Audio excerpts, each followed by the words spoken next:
मैं Rajesh new solution academy में आपका स्वागत करता हूं। आज मैं आपको ईवीएस और पेडागोजी के कुछ इंपॉर्टेंट क्वेश्चन कराऊंगा।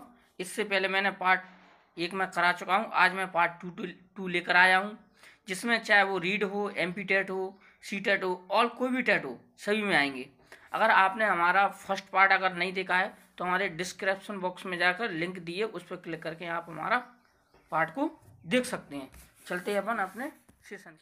तो इस एक अच्छी परीक्षण की कौन सी विशेषता नहीं है, इसमें क्या नेगेटिव की बात की गई है। अब नेगेटिव में क्या है? वैधता, ए, बी विश्वसनीयता, सी वस्तुनिष्ठता, डी उत्तरीकरण। तो इसमें क्या है? नहीं, नेगेटिव की बात की गई। तो इसमें क्या है? एक शिक्षण के लिए वैधता भी है, विश्वसनीयता भी है, वस्तुनिष्ठता भी है, लेकिन उत्तरीकरण नहीं है। तो इसलिए राइट आंसर क्या हो इसका? डी। अपन चलते हैं अगले क्वेश्चन की तरफ।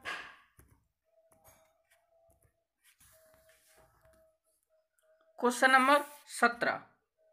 क्वेश्चन नंबर 17 क्या कहता है? छात्रों में रटने की प्रवृत्ति रोकने हेतु कैसे प्रश्न पूछने चाहिए। जो छात्रों में जो रटने की जो प्रवृत्ति होती है उसको रोकने के लिए हमें कैसे प्रश्न पूछने चाहिए। ए वस्तुनिष्ठ, बी लघुत्तरीय, सी दीर्घोत्तरीय, डी निबंधात्मक। तो इसमें रोकने की बात की जा रही है। किसके रोकने की बात? सॉरी दोस्तों, तो इसका राइट आंसर होगा वस्तुनिष्ठ प्रश्न। तो अपन को क्या है, बच्चों को कैसे वस्तुनिष्ठ पूछना चाहिए जिससे उसकी रटने की प्रवृत्ति कम हो सके। चलते हैं अपन अगले क्वेश्चन की तरफ। Question number 18। क्वेश्चन नंबर 18 क्या कहता है? पेड़ पौधों के विभिन्न भागों के शिक्षण हेतु आवश्यक है। पेड़ पौधों के जो विभिन्न भाग है उसमें शिक्षण आवश्यक है। ए पाठ्य पुस्तक, बी पेड़ पौधों का अवलोकन, सी श्यामपट्ट, डी पौधों का चित्रण। तो इसका राइट आंसर होगा अवलोकन के लिए पेड़ों का अवलोकन। इसका राइट आंसर होगा बी। ठीक है, इसका अगर मैं शिक्षण की बात किया तो पेड़ों का अवलोकन करना चाहिए।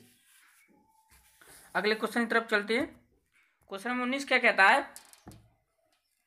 लड़के लड़कियों की अपेक्षा अधिक बुद्धिमान होते हैं। उन्होंने कहा कि लड़के लड़कियों की अपेक्षा अधिक बुद्धिमान होते हैं, यह कथन है। ए सही है, बी सही हो सकता है, सी बुद्धि के विभिन्न पक्षों के लिए सही हो सकता है, डी लैंगिक पूर्वाग्रह को प्रदर्शन करता है। तो इसका राइट आंसर होगा डी, क्योंकि लैंगिक पूर्वाग्रह को प्रदर्शन करता है। ये कहा गया है कि लड़के लड़कियों की अपेक्षा अधिक बुद्धिमान होते हैं, लेकिन ऐसा तो है नहीं है। इसलिए ये किसको प्रदर्शित करता है? लैंगिक पूर्वाग्रह को, जेंडर वाइसनेस। ठीक है, अपन चलते हैं अगले क्वेश्चन तरफ।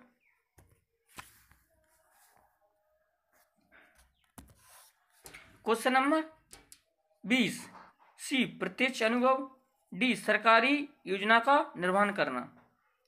तो इसका राइट आंसर होगा सी प्रत्यक्ष अनुभव, क्योंकि अपन किसी को डायरेक्ट अनुभव करते हैं तो वो कुछ चीज अपन जल्दी सीख जाते हैं। ठीक है, अब चलते हैं अपन अगले क्वेश्चन की तरफ। Question number 21। अब क्वेश्चन नंबर 21 क्या कहता है? प्राथमिक स्तर पर पर्यावरण अध्ययन के लिए कौन सी विधि प्रभावशाली है। प्राथमिक स्तर की बात की जा रही है और पर्यावरण अध्ययन के लिए सबसे प्रभावशाली विधि ये योजना विधि, बी कहानी विधि, सी व्याख्यान विधि, डी वाद विधि। तो इसका राइट आंसर होगा कहानी विधि। ठीक है, अब चलते हैं अगले क्वेश्चन तरफ। अब क्वेश्चन नंबर 22 क्या कहता है? निम्न में से कौन सा एक अभिप्रेरित शिक्षण का संकेत होता है। किसका? अभिप्रेरित शिक्षक का संकेत होता है। ए कक्षा में अधिगम उपस्थिति, बी बच्चों द्वारा प्रश्न पूछना, सी कक्षा में एकदम खामोशी, डी गृहकार पूरा करना। तो अब अभिप्रेरित का शिक्षण का संकेत होता है। तो इसका राइट आंसर होगा बी बच्चों द्वारा प्रश्न पूछना, क्योंकि बच्चों को अगर तुम किसी चीज से प्रश्न पूछोगे तो वो आपसे प्रेरित होगा। ठीक है, अब चलते हैं अगले क्वेश्चन की तरफ।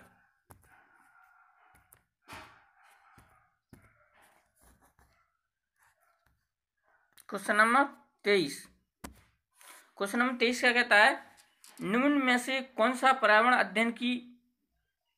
अध्ययन का घटक नहीं है। मुझे क्या है, पर्यावरण अध्ययन का एक घटक इनमें से नहीं है, नेगेटिव। आप इन चीज़ों को बड़ा ध्यान दिया करो, क्योंकि अक्सर स्टूडेंट इसी में मात खा जाता है, क्योंकि ना देखकर उसमें हाँ कर देता है, और ये इंपॉर्टेंट होता है। ए मानव, बी वायुमंडल, सी जलमंडल, डी सौरमंडल। तो ये पर्यावरण अध्ययन के तो सारे घटक है ही, वायुमंडल है, जलमंडल है और सौरमंडल है, लेकिन जो मानव नहीं है। तो इसका राइट आंसर क्या हुआ, ए, क्योंकि इसमें नेगेटिव की बात पूछी गई है। अब चलते हैं अपने अगले क्वेश्चन तरफ।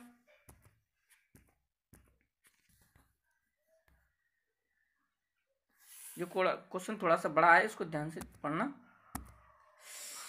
सीखने की प्रक्रिया में अभिप्रेरणा है।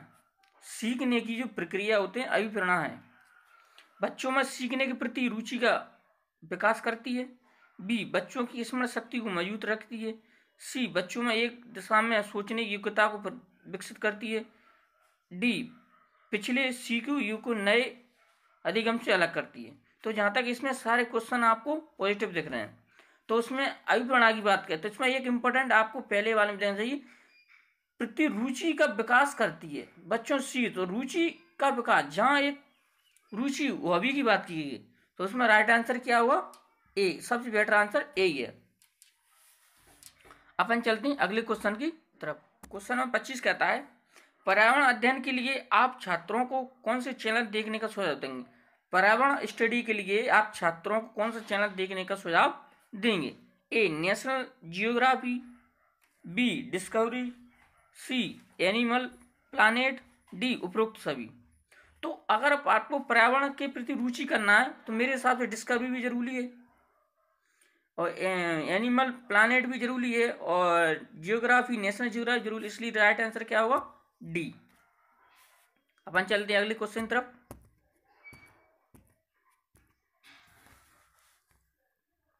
दोस्तों, जो अपने सेशन का लास्ट क्वेश्चन है, तो क्वेश्चन नंबर 26 क्या कहता है, पर्यावरण अध्ययन के शिक्षण के लिए प्राथमिक स्तर के पाठ्यक्रम का निर्माण किसने किया था। जो बहुत इंपॉर्टेंट है, कई बार एग्जामों में ये पूछ लिया जाता है। पर्यावरण अध्ययन के लिए प्राथमिक स्तर पर पाठ्यक्रम का निर्माण किसने किया था।